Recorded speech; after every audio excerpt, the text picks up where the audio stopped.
And we are live. So, Tom, we just had a very interesting conversation with you for almost an hour. So, everybody listening, this will be published as a separate episode. But now we'll continue here in the live stream. So, you can send your questions in the comments to this LinkedIn and Twitter um, live streams, and if there are anything interesting, so we'll try to discuss that with Tom.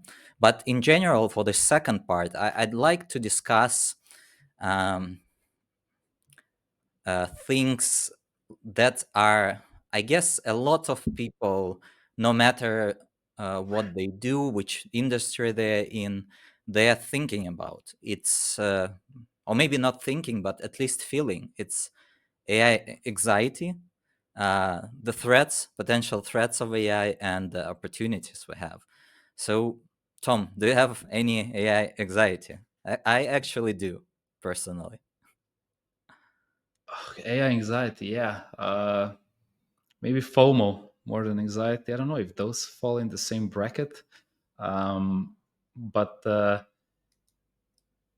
I guess the only way to really kind of think about this anxiety that might be induced from the fact that someone feels that artificial intelligence is going to come and disrupt a particular part of the workforce that they're in or a particular part of the industry that they're in. Uh, it's definitely a powerful technology and it will have an impact.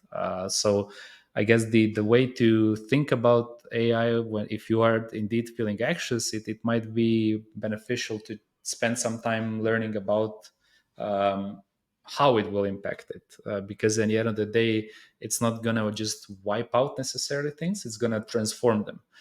So if you can kind of move from being the impacted party on the side of redundancy to the side of actually leading the change and finding a new place within the transformed industry, it's a better scenario, and it's one that actually can be much more exciting and can also be a much more valuable for all parties involved. So I think it's, yeah, even when we're talking maybe organizational anxiety in a sense, I feel it's also more FOMO. So it's more about fear of missing out. And then when we're, yeah, working with some of the bigger organizations out there, it's more about how do we tap into the opportunities that are created by the artificial intelligence. And in a way, it comes from these shortfalls, that this, let's say, if you are convinced that the artificial intelligence can have an impact into your field and you start to look more closely towards this technology and how you can leverage it, then an anxiety shifts from I'm afraid to it shifts to, okay, this, I'm afraid that it won't work. And the fact that maybe this anxiety can come up where you feel that you're kind of hitting the walls of actually hallucinations are much more frequent than I was expecting them to be. Actually, I would like to have more IP management involved in the solution I'm building and not entirely rely on the fact that I'm just consuming someone else's data or mine data is being consumed by a model.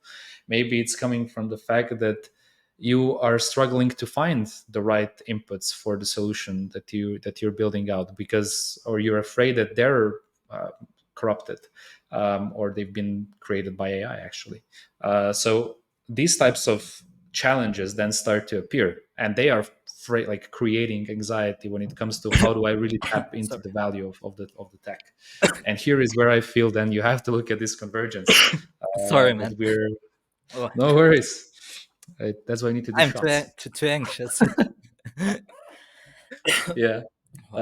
Yeah, I think that like there's definitely a happy path for across different layers. So for individuals, as long as you're learning about the technology and you're kind of trying to really see how you can also leverage it for the piece of kind of industry that you're working on, is going to be good. If you're an organization, you do have to take it into account and see how AI can impact the your current business models, or but actually how it can improve it and how it can make it better. But and even at a society level, I feel that we are kind of there's definitely kind of doomsday scenarios in terms of AGI and it's taken over, and we're gonna see. At this point, I feel that we're more kind of we should still more focus on how do we leverage what we have right now to create value at this given time, and that maybe this doomsday scenario is pretty much I don't see it playing out from my point of view, especially if we do things the right way. And this right way, from our perspective, really is the convergence of internet, crypto, and the artificial intelligence, where instead of purely hallucinations and probabilistic solutions, we actually have information provenance and grounding. Instead of this infringements of IP, we have data ownership, and instead of plateauing models with even collapse, we have access to a high variety of high quality verifiable data through a decentralized knowledge graph. Hmm.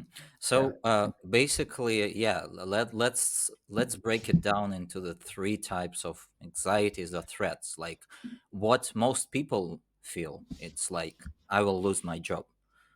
yeah, Second one, which I think also a lot of people fear, but not. I mean, maybe some actually more, some less than the first one.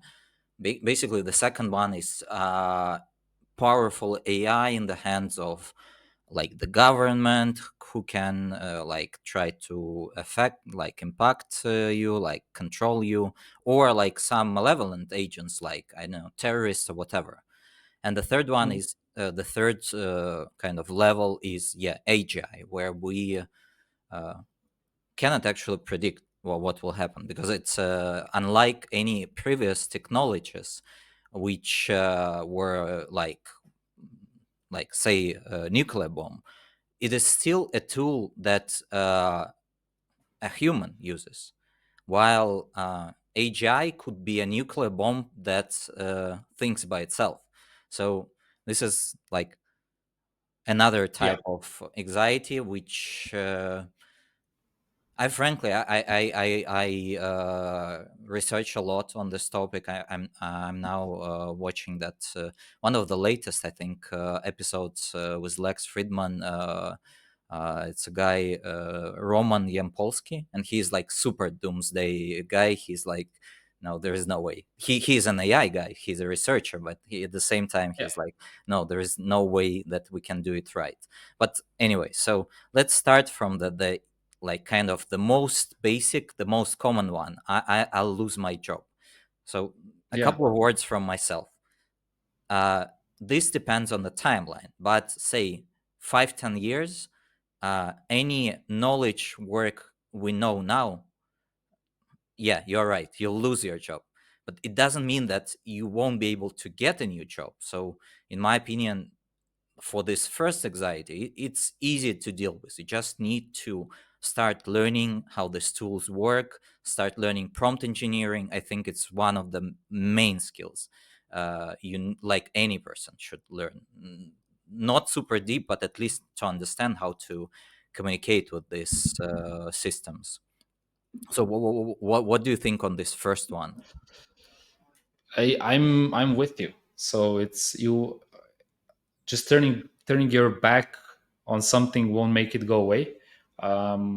I feel you have to kind of take this opportunity. Actually, what it is, it's a challenge and an opportunity, and you have to take it with both hands.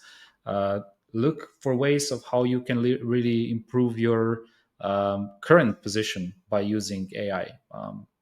I mean, depending on the situation in your organization, but try proposing introduction of more AI into the current way of working by creating more value for your organization at the end of the day. So, of course, do it in a way that it's safe and it makes sense and it's like a managed.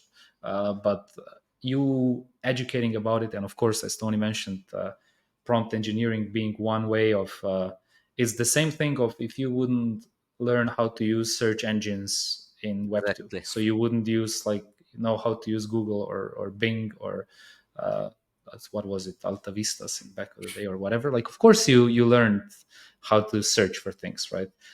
Maybe it's not a direct comparison, but like you would still, it's a piece of technology, internet, which you learned how to interact with it, and it's the same way with AI. So you'll just learn how to interact with it, and it will be valuable for you, and your job is going to get transformed. So maybe you'll be required to do more different or whatever. But yeah, I think I'm with you. Like, Yeah, yeah. Actually, I mean, I completely agree on that thing that like that comparison, and I would actually go as far as saying that actually in several years, not having at least the basics of prompt engineering, like knowing how to communicate with the systems, will be same as now not being able to use a computer, a phone, yeah. like any information technology. It's basically um, Yeah, like and yeah, sorry to jump in. I'm just saying, like, I agree. It's like if you're at this point listening, I guess, to this podcast, and you have a question of whether you should, you're still early. So you're still like using the computer in a very early stage. And actually, I still feel that a lot of the stuff that currently we're doing with prompts is very basic. yeah. Like we're asking questions. It's a question and answering system. It's not really so advanced. When we start to look at agents and then you give them tasks to really execute something, maybe not entirely autonomous and independently yet, but like at least it's an end-to-end thing that they do for you, your life is going to get so much easier. Like for some things. And yeah, I think it's a good prompt engineering. Start If you're starting now, you're definitely not late, and it's definitely, there's a whole mountain of value to uncover in the future with the solutions that are coming up. So but do start now, of course. Yeah, yeah, that's actually the point that though I mean, if you do that, if you learn that stuff, you will be in the short term competitive, but in the a bit longer term, like say a year or 2 years, you will actually be on the market, because if you in 1 2 years don't know all that stuff, you're just out of the market. Like already now, let's say on my in my day-to-day work, I do a lot of stuff that would take me like dozens of hours without AI. uh, and like imagine how like we who use these tools are more like more efficient than like people who don't use them.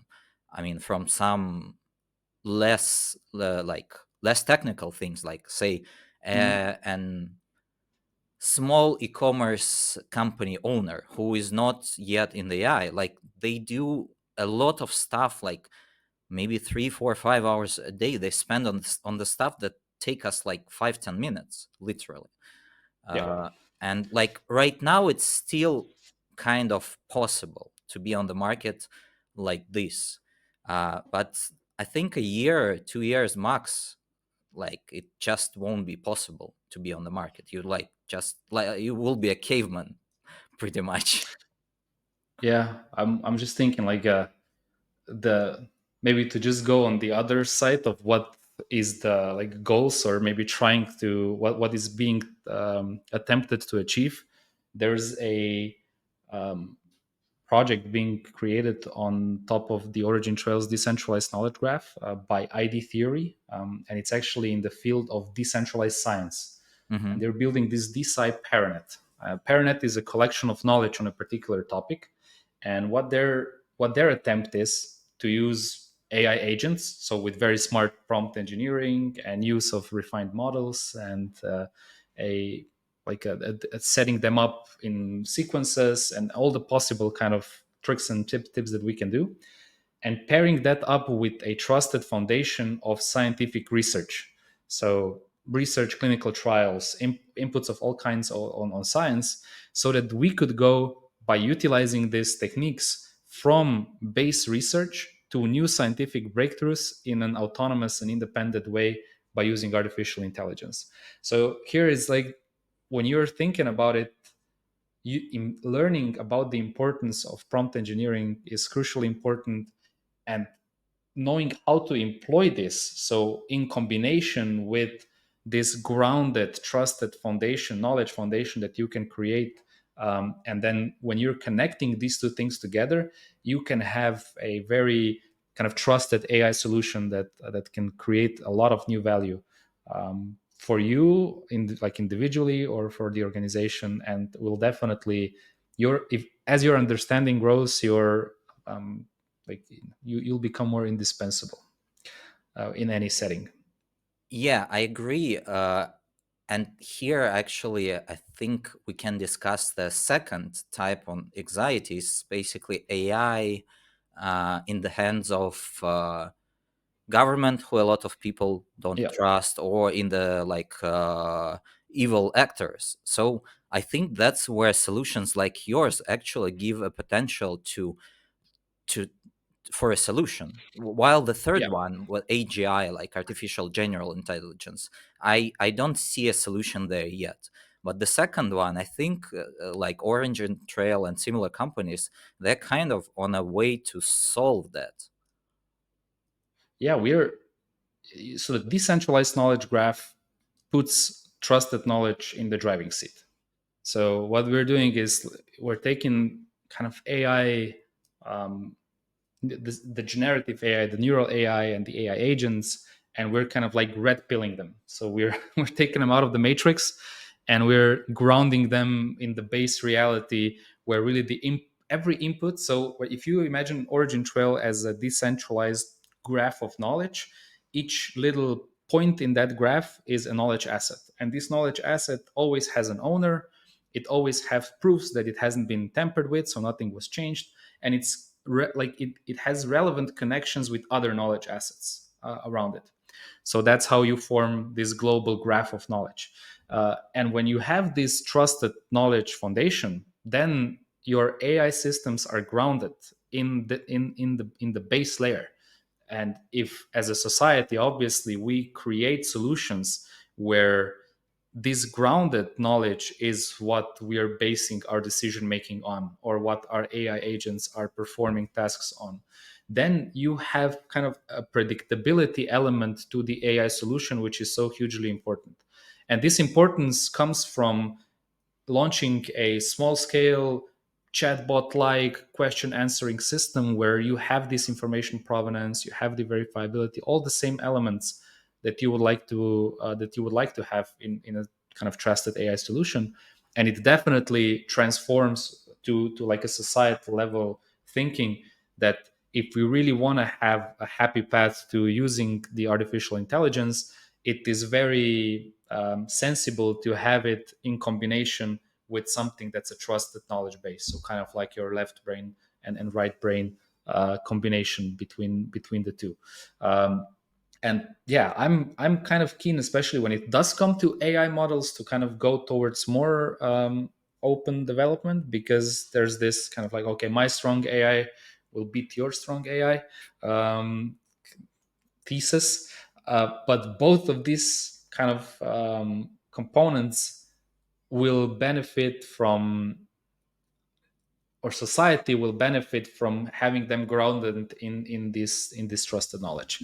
And here I feel is the big kind of differentiator, let's say, from a purely just gen AI kind of direction, is let's pair that up with these trusted elements. And that's why this convergence of crypto kind of native primitives like ownership, like the immutability, connectivity is so important. The internet of that comes with artificial intelligence, and when we have the three together, we have mutual dependency, but also mutual upside. Like all this can really flourish when we connect them, and we see this in implementations across the enterprise sector, from something that is like a chatbot type of implementation, where you can discuss with products in store, like a piece like chat with chicken is one is one project that's launched with a poultry producer. And albeit a bit morbid, you are able to ask questions about the brand, about the production, about the products themselves. There's sports organizations launching again similar things, but also more complex, like the global supply chains being managed by having the combination of AI elements with the trusted knowledge foundation for some of the largest brands in the US, like the Costco, Walmart, Home Depot. They're actually an association called SCAN, and they're using OriginTrail for their security audits. So there's plenty of kind of different levels of where this technology can get implemented. And all of those contribute to the fact that then we won't have this kind of, this rogue AI kind of doing something, because we'll have our good AI grounded in knowledge that will be able to always kind of keep the rogue AI at bay, because it just will be, you won't believe it, or you like, it will be untrusted, it will be on it just it will be what it is. It will be a rogue agent somewhere doing something, but it's not, like, it won't be accepted by any of the, let's say, mainstream systems, and hence its impact potential is going to be significantly lower. Hmm. Where do you see, like, which industries do you see, Origin Trail is fitting the best in, say, in the next year? So, which industries basically do you plan to disrupt? It's a very tough question, I'll say, because it's a horizontal, fundamental, I guess, technology, so it impacts a lot of different industries. But I'll say that, okay, if I can cast a wide net around real world assets, so the decentralized knowledge graph being used as a infrastructure for launching digital twins of real world things, and then having AI to interact with it, I think that's a huge upside. And when we were talking before, if you want to have like launch something where you're a studio wanting to build solutions, I think it's a huge sea of opportunity in that, and I think we'll see a lot of upside. DeSci, I see just a lot of movement there and a lot of excitement, and it's just new knowledge creation that's very appealing. So I feel that that's going to be a cool topic that's going to be developing. And then maybe I'll use the casting of the another wide web by saying the DePIN, so the decentralized personal, and Physical. physical, personal and physical. So both, because it's physical infrastructure in terms of your like phones or your devices. And why I said personal is because it's the types of solutions that I feel are exciting. It's like bring your own data to a solution. Yeah. So you have an AI that you can maybe run even locally, smaller models, but then you bring your own data to it, which is knowledge assets. And because they are AI ready, because they have all the required characteristics, they'll be able to run solutions very seamlessly. So I think that there's going to be those three are like the growing, the upcoming things. But yeah, and a lot of different brands then find themselves in the RWAs, like a lot of this supply chain adoption. Like we just have big projects announced in aviation and electronics. A lot of stuff happening there where digital twins will be of like an utmost use.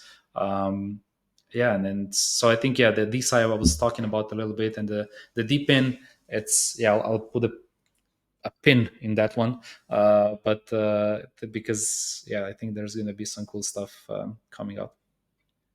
So, as of now, you said like big projects you are doing are aviation, or what else? Which areas, Oh, industries? yeah. There's definitely, like this real world sector is strongly seeing the value of it. So you'll have the railway sector in Europe. Swiss Federal Railways is one example who's already quite a mature user of the decentralized knowledge graph for their increasing safety of rail travel. And AI here is like it's a very big boost because it can take a lot of different inputs and just figure out patterns that can lead to some unwanted events faster. Like I've mentioned, the global supply chains of scan. So there's like it's not only just scan, but that type of solutions. Let's say there's also in the UK Trusted Bytes, which was deployed. It's the for the imports into the UK, and these similar type of challenges really appear across the field. So Aviation, it's this big RW digital product passport. Basically, it's a big thing coming up in Europe. The DPP, there's every product will need to have a digital product passport as it enters the EU, and the DKG is just like the perfect fundamental infrastructure for that. And like you can imagine, there's a lot of products flowing into the EU or around. So there's, yeah, it's a huge potential demand that we're seeing there, and something that we've been implementing across different projects. Like before construction, there's a webinar, since we're live now, a webinar coming up, which I would warmly invite everyone to check out, because it's very straightforward use case of how you can use AI with the DKG to ensure better safety for buildings, especially in Europe, when there's a lot of these heritage buildings. They need to be protected, and yeah, it's going to be good use cases of yeah, some live demos. It's going to be cool. So that's another industry. We've touched upon the Chat DKG.ai, which I guess falls in this more AI general bracket, because it's an enabler for builders in the artificial intelligence space, but not even just in the AI space. Even if you want to build something for your organization or for your community, it's something that allows you to go, it's a launch pad basically for these trusted AI agents that can perform different types of actions, from a simple question answering to something more complex execution of tasks. So here, I've been reading through some of the applications, and they're really a wide spectrum. So I can't really put a weight into like what will, because there's so many elements in determining a success factor of that. But from the excitement of the initial propositions, I think there's quite a few that could stir some big pots. So maybe we will have to do another check-in in a few months to see how they're all doing. But in case you are a builder that or you're looking to create an AI solution for yourself, chatdkg.ai is going to be the place to do it. Nice, nice. Yeah, I think I Yeah, and I, covered I it. saw actually, I think your team already posted like an example of a command like under our Hmm. tweet. So guys, you can see how it works, how this commands with chat DKG in the Twitter works. So you can use Yeah, it already to analyze cryptocurrencies or stocks. It's a really cool thing. yeah. So, and you're also driving the adoption of the decentralized knowledge graph, because with every tweet, there's actually new knowledge getting created on the DKG, which can then be used subsequently for any other AI systems to interact with as well. Nice, nice, nice. Okay, so let's try to discuss the third type of anxiety. Probably, I mean, probably most of the people outside of the industry they don't think of it. The AGI, the artificial general intelligence, but that's what I think many of the people inside the industry have kind of anxiety about, because the first two ones, they're kind of, we understand how they can be solved. With the AGI, it's kind of slightly different. What's your idea on that? So you said that you like, you're positive, you think this can be solved. I'm It's not that I don't agree, but I don't see a solution yet. So why don't you tell me which solutions you see here? Yeah, I think the so we're actually, we partnered up with SingularityNet. Yep. Just last week we announced that, and their founder Ben, he was actually the person to coin the AGI term, and I think that actually also speaks to a part of the solution. So it's cohesion, and it's about seeing what are the key elements to ensure that long term we'll have a safe and secure development of AI as we near AGI as well. And actually also what the partnership speaks about, I feel, is a big part of the solution. So it's the interplay between the symbolic AI and the neural AI that can address this effectively, and it can, we need to keep grounding it, grounding AI, and keeping the knowledge, actually the left, like the deterministic part in the driving seat, because that deterministic part is something that as human agents, I mean, also the artificial agents may be involved in this ecosystem and economy that's growing on the knowledge creation side, but it provides transparency, and that level of transparency, explicability, predictability is what is required for us to have reins on artificial intelligence developments. And with each kind of step in the development of AI, we need to kind of question our, is it following the path of the values that kind of we've set out to do. I don't necessarily think we need to pull the plug on the development. I think if we're kind of going in these directions, especially with what we're seeing right now, um, like everything that has been created really falls in um, the framework of verifiable internet for AI.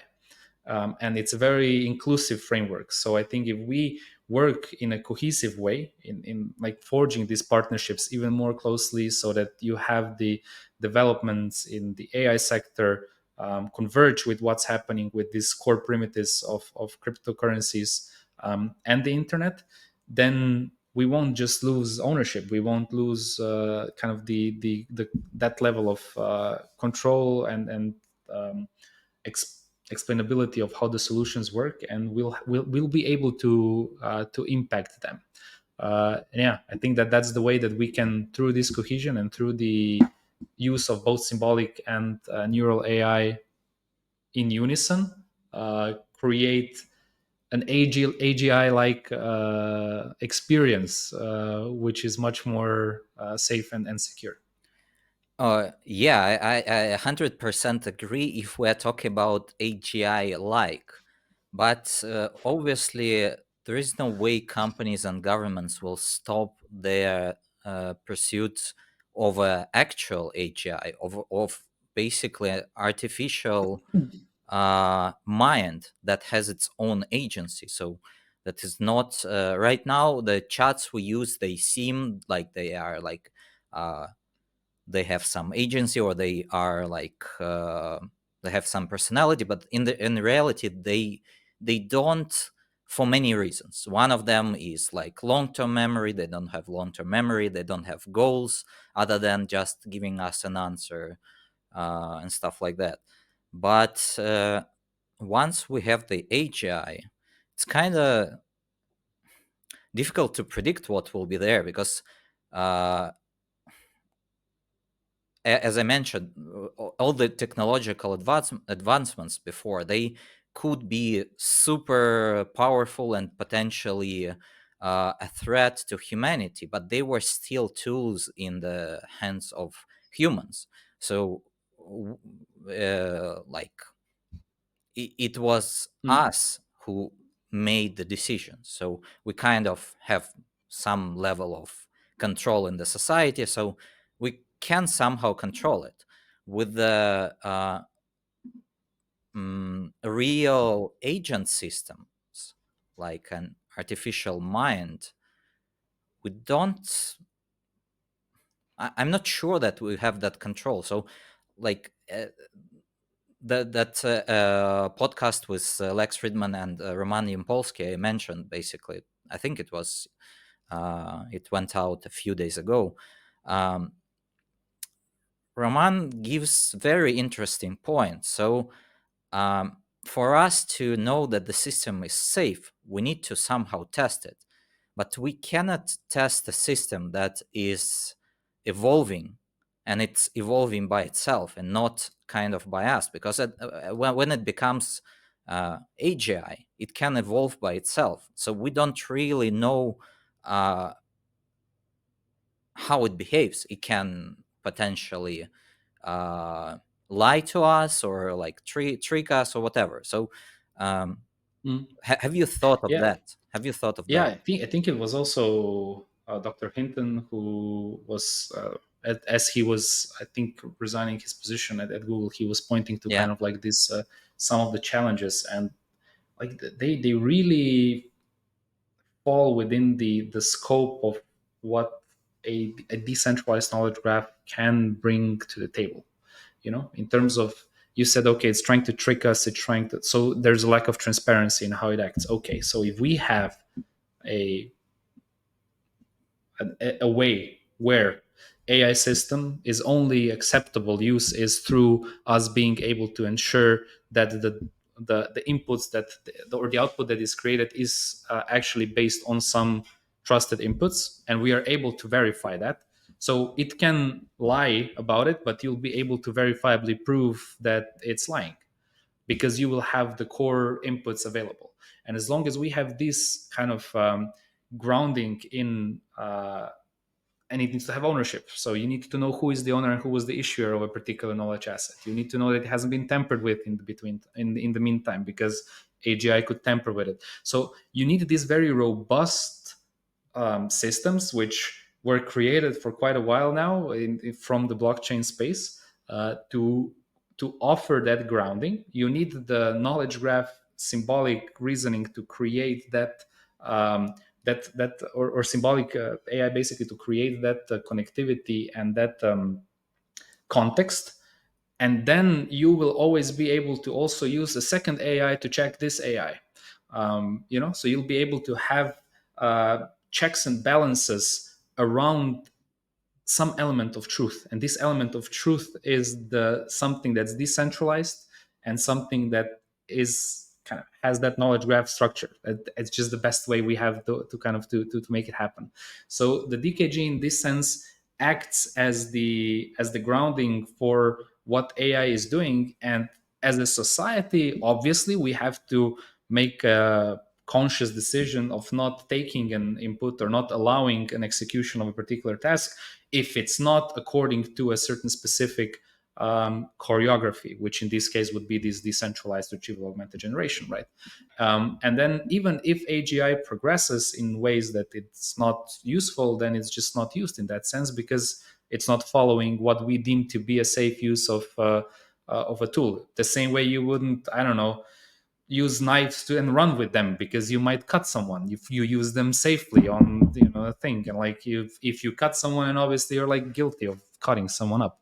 So it's, of course, it's still a tool in my eyes, right? So a little bit like, especially at this point, right? And it might be a tool that has certain characteristics that are very kind of unorthodox, because like you said, it can teach itself, even two of them can converse. So there's a lot of interesting things that can be done. But from the current perspective, as well as in the future, making a conscious decision that we do this in a way where we have something like the decentralized knowledge graph at the fundamental level feeding the inputs and providing that verifiability and providing that information provenance, as well as the data ownership of it, it gives us enough of a, or at least a couple of orders of magnitudes of a better chance of kind of coming out of this in a much more happy path, even when AGI kind of starts to get dangerously close to existing. But yeah, in my eyes, it's going to be like multiple models, even smaller ones, working together in different solutions, giving us AGI like experience for and that's a much more, let's say, I can imagine that much more clearly, and through working with partners and cohesion like Singularity Net as well, I think we can make some cool stuff happen. I guess that will be my 2 cents. Yeah, I'm 100% with you on the kind of that left part of the brain side where we have facts. But what about Mhm. reasoning? We can we can we provision all the information that came to reasoning? uh, I mean, reasoning is then in a process, right? And you could have multiple things just perform this process, and some reasoning might be, it's also not a necessarily a black and white thing. It's not always, maybe you're seeking for a different type of reasoning than I am. If it's not a mathematical equation, or something that's deterministically has in one single output that is always correct, different, it's also what is the right reasoning, because the reasoning may depend on the context, it might depend on so many different things. So it will also be an element where you have to kind of validate that reasoning was indeed done in the right way or not. But the thing you definitely are not stepping away from is the fact that it should be done on trusted inputs. Like, because if we fail at that level, then any reasoning, it doesn't matter anyways, because it already is by definition untrusted. If we take this right uh, framework now as something that we aspire for, where you would have trusted input and then also some element of trusted reasoning. And but the reasoning, if it's done on top of it, you can have one AGI like thing against the other AGI like thing. And here you can have like a constant development, but it's still going to be grounded um, by the inputs it receives. And we will have to, I guess, then create checks that if something is not according to this framework, that it does not enter the some sort of mainstream decision making or execution of tasks or whatever it is. So here we need to have these tools then be kind of ring fenced around what they can do, and then we'll have a predictable way of running it. And if we have a super powerful reasoning machine, that's going to be super great, because then we'll be able to do what the ID theory wants with DeSci. It's going to be great. Like you'll solve new medicinal problems like this because you'll have very powerful reasoning, or at the very least you'll be able to have 2 million or 200 million of different reasoning agents working on the same solution at the same time, trying to crack it. And when you'll be also be able to tinker these different reasoning kind of engines to have slight variations, so that, and but then you'll still be needing to kind of figure out whether this at the end of the day has this reasoning came to a conclusion which indeed checks out or not. So yeah, I think it's a very much of a cohesive play, and very much the DKG can be or something like DKG needs to exist. Without it, I really struggle. Then this is where I really don't know how to solve, because if we all have centralized, and I have to trust all of that, and then you sprinkle AGI on top of it, even the small things start to become like brutally weird. Even like the simple question answering systems from a brand, if I can trust it, like, you know all of this kind of starts to get a little bit put into perspective. um, yeah, but generally, I mean, one element of AI is also that it's here now, so we need to make those decisions quite like right now. But we have it. Like, you can build stuff the right way. There's maturity in technology is there that allows you to jump in and just start working on it literally, right now. So that's positive. Okay, so to sum it up, we have three types of threats on a level of I will lose my job. The good thing about it is that it's solvable. Never in the history jobs were lost with like in a vacuum. New jobs were created, but the not that it's a bad thing, but like thing you need to consider is that you need to act fast. So the second type of threats is like potentially bad actors using very powerful AI. Uh, I mean, to say control people, and that's where basically solutions like decentralized knowledge graphs, like OriginTrail, can potentially solve these problems.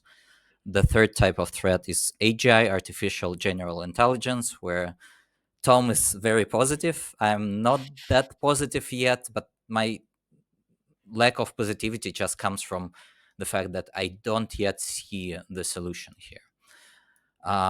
But yeah, it's still, I mean, for me, it's a very interesting topic to think about. So, for us to wrap up, Tom, five AI tools anyone that you use or like anyone can use in their daily basis on a daily basis and save them time, maybe earn money or whatever. Like, just be happy. uh, all right, let's I mean, I'd say Chat DKG. So if you want to like test it out of how the sentiment analysis work on X, you can actually go and kind of try this one of the trusted agents directly on X with a simple prompt /analyze at ChatDKG and then a cache tag. Um, I still have to use Chat DKG as a launch pad for the second one, because, and which, although it's now getting released, but it will make your life much easier, because it will enable you to create a trusted agent, for yourself, for your organization, or for your communities. So I think, like, yeah, if you come in and apply for that, that's going to be pretty good. And you'll be able to have a trusted AI solution up and running in no time. Uh, then, I mean, the one that I'm really looking at, but it hasn't now yet launched as of this moment, is the DeSci Paranet, launching by ID Theory. And then, if for the last two we go outside of the immediate origin trail deployment, I mean, it's not really out of it, because um, yeah, I think, like, there's elements that you can use from the existing like enterprise solutions. So and they can actually work in unison with the DKG as well. So, like, something like Gemini from Google could work well. And yeah, I guess we have to put ChatGPT in as well. And there is a GPT for DKG that was created for some research papers. So there's a proof of concept that you can use the DKG with ChatGPT as well. And if you want to have a GPT which is then lurking into the DKG to grab the answers, that's something that you can create that as well. Yeah, I guess that's five. I'll wrap it up with that. Any tools you use, AI tools that you use for fun? Like I, for example, really liked when I discovered the Udio. It's basically a music prompt, text to music, and like Ah, it's not nice. just sounds. It's like can create you a full like song, whatever, in any genre, in like with any types of Ah, voices. Like it's yeah, great. that's cool. I was actually looking for that because we were speaking with someone from the music industry. The idea was to kind of create like a knowledge asset of a singer's voice, and that you could then like have royalties implemented. If you want to create a song using my voice, I would just like sell you my knowledge asset access, and you can produce a song, and that could be done like seamlessly. But at the time, I didn't find any good models that would really go from that, either voice recording to voice, or even text to voice, or something like that. So yeah, I'll definitely check that out. I've been looking for it. Yeah, I mean, we've like there's you can do stuff with, like, obviously text to image is fun. uh, I think we've done a lot. We even had a one done on the DKG, Chat DKG X profile as well, where you could mint an image, and then you could do what was it? It was slash imagine, and you could create a prompt. And then what it took the original image, and it modified it with your prompt, and it created like a new updated version, but you would have the lineage of the two photos connected in the knowledge graph. So you would have like verifiable sons and daughters of your initial original image. Nice. So yeah, like these types of like I'm looking at what's happening with video models, like Sora. And here also like the AGI element comes in, because to be honest, like text is limited, right? So there's only so many words you can predict to be the next word. When you're starting to talk about like video and stuff, it's much more tricky to ground it, because it's just so complex, and it's much more difficult. So like I'd be keen to see what Sora's capabilities, for example, are. I haven't had chance to get my hands on that yet. But yeah, that's definitely one that's kind of piquing my interest. And then, like I said, I think we'll. I'm really looking forward to more smaller models coming up. I feel that even if you are in the AI space and like building big models, fighting with these large companies, I don't. It seems like an uphill battle. But small models like Nimble and nicely refinable for a particular topic that I can run on my phone or on my TV or my fridge, like here, and then pair that up with like some nicely structured knowledge graphs, knowledge assets. That's going to be here. I feel like, yeah, like that the new fun things are going to start to come up, like this whole dipping type of a thing, edge of the network type of situations where you don't need like 7,000 GPUs to run something. It's going to be small, like you can run it wherever on your desktop, and I don't know, it's going to predict your, you know, what to make for dinner, but like with recipes from, you know, whoever knowledge assets created or some stuff like that. Like, yeah, just there was this saying, what was it? I was hoping that AI is gonna help me with my laundry and dishes so I could do more writing and art. And now I have my AI doing art and writing, and then my I still have to do the laundry and dishes. So like I guess this type of, you know, edge, more solving very nice things quickly, but with I guess like you can solve these things quickly, but you can also tap into the whole knowledge of the entire planet on how to solve them. I guess that's like the exciting part, right? Because there's these little things that can make your life better, but they're scattered around the globe. So if we could have like one way of a global network with all these tips and tricks easily available, you could, yeah, it'd be fun. Shit, I went off track here. Sorry. Yeah, that's actually where like about that like knowledge from around the world. That's where I really like your analogy, which I also use a lot. It's AI is basically generative AI is basically the interface to knowledge, very efficient interface to knowledge. Yeah. Um, so yeah, Thomas, thank you very much. Was very interesting conversation. Lots of things to think about. Definitely will be trying to build something on the Chat DKG, and Nice. really recommend everyone who is have some, at least some technical skills, also to play around with that, to use the existing solutions on Chat DKG. And for yeah, for the AI champs out there, if you've done it that far, please like, please subscribe, both for the AI champs and for Thomas and his company. And yeah, we'll be releasing this weekly, and hope to see you everyone again. Thank you. Thanks so much for having me.